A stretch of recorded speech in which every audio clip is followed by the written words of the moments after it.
I want your business, but I don't need it.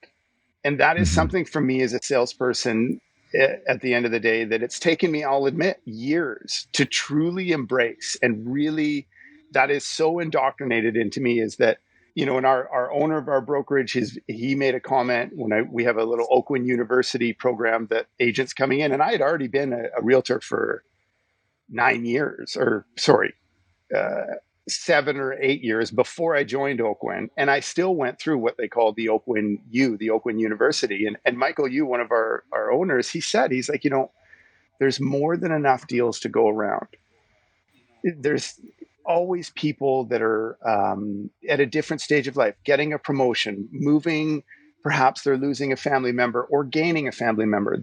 All of those lifestyle transactions are always happening. Years ago, my dad taught me, I blew a huge tantrum when I was 15 years old about this. I wanted a 69, this Baja Bug. It was a VW Beetle that was all chopped up and the wheels were flared. I was in the Okanagan. And I was so upset. I was so upset that I lost it. I didn't get it. The seller sold it to someone else. And I was just so mad at my dad. He explained to me very well. He said, you know what, Paul? The great thing about deals is there's always another one. And Mm-hmm. there is. And these are two things that have stuck with me all the time. And I really try to share that with people. And in this market, you're absolutely correct. I mean, houses going, and I've experienced it both on the buy and the sell side, where you're dealing with 5 people that are increasing their offer for your property by tens of thousands of dollars in minutes. In minutes. Like if I walked into a store and looked at a car and then, or anything, and they were like, oh, now it's actually, that was 150, now it's $200. I would be like, what are you talking about?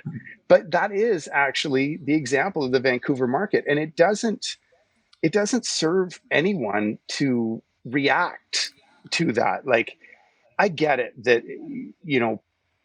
homes are something that everybody really wants. And I shared this Mm-hmm. with you when we, were looking, is that even when it was frustrating, like, this is a privilege. And I think, I'm not going to say people are confused, but I think there's a perception about real estate and home ownership that, it's just not as easy as people think. It's a very hard thing. And especially when the market's challenging, Mm-hmm. it's so important that you get exactly what you want, right? And if you don't, you also have to have the confidence or the discipline to move on and find Mm-hmm. what you want. And you may discover that by losing a bunch, or some people I work with, they're, you know what, sure, it's fine. And they've set out, I'll buy this one, and in 5 years, I'll get something else. It's certainly a challenging market for that sort of purchasing scenario, but it's, I try to help shield people from that pressure of like, yeah, just buy it and don't worry about it. We'll deal with it in time. No, no, it's your decision. I'm just here to show you all the things that I think you should consider Mm-hmm. before you make your decision. And ultimately it's up to you. And I will help you, draft and guide you and, introduce you to the right people that are going to help you make that decision.